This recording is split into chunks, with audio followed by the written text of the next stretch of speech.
And yeah, clearly those farm workers in the fields having to deal with all that flooding that's been happening there. Just some crazy images out of there too. As Chief Meteorologist Dan Cianca joins us. Hi, Dan. Hey there, Victor. All of this talk about Tulare Lakes made me read a lot about the ancient Tulare Lake and the San Joaquin Valley's ecosystem before everything was rediverted or diverted in the first place and moved around. And it's just pretty crazy to see how that valley floor has changed, especially with all the groundwater that's been pumped out over the years and all of the sinking that's taken place. So it'll be interesting to see what happens this year and how that affects things moving forward. Especially as that snow melts too. Yeah, well, interesting for us and maybe not so much for people that live there, unfortunately. But let's take a look at what's going on out there locally.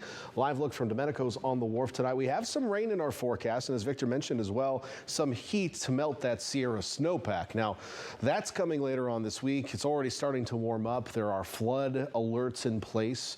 In fact, the Yosemite Valley is closed for the rest of the week. I think it's still open for a couple days, but toward the end of the week, the Yosemite Valley is closed due to expected flooding of the Merced River and other tributaries in that area. So if your plans this weekend take you to Yosemite, you might want to check on that because I don't think it's going to be open for you, at least not the valley floor. Domenico's looking pretty nice tonight. Skies are still clear out there under this big ridge of high pressure. The marine layer is present. It's about 1,000 feet in depth tonight, but we don't always have clouds in the layer. There is moisture. That's why it is hazy, and it was hazy during the day this afternoon. So there is moisture in the low levels. That marine layer is present, which is why we're still somewhat cool on the coast, whereas our inland areas got into the 80s today.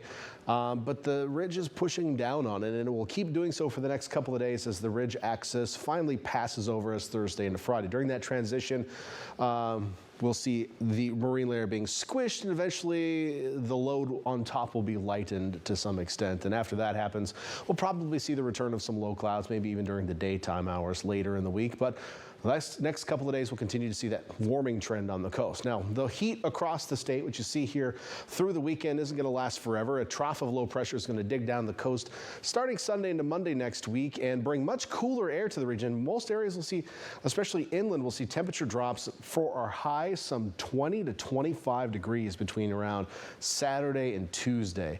So a huge drop in temperatures, and we're talking snow and the Sierra Nevada. So the Sierra Nevada is going to melt a lot this week, and then we're going to add back onto that snowpack. I think the melt will be a lot larger than any additional snowfall, but either way, up and down certainly for the Sierra Nevada.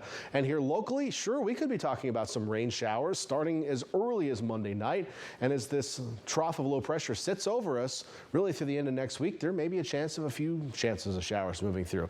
We don't have any heavy, deep atmospheric rivers pointed at us or anything like that.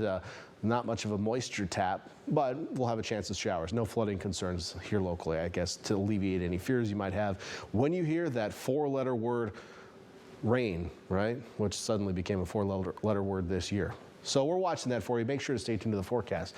In the meantime, overnight tonight, mostly clear skies, a little bit of fog and low cloud cover possible the south side of the bay and into those near coastal valleys as there is some moisture that is packed down there. And once temperatures drop enough, we could reach that fog point. So watch out for areas of reduced visibility tomorrow morning. But like today, once the sun comes out, it'll mix all of the cloud cover out and we will see clear skies. It'll probably be a little hazy near the coast, but most inland areas will be nice and sunny throughout the day.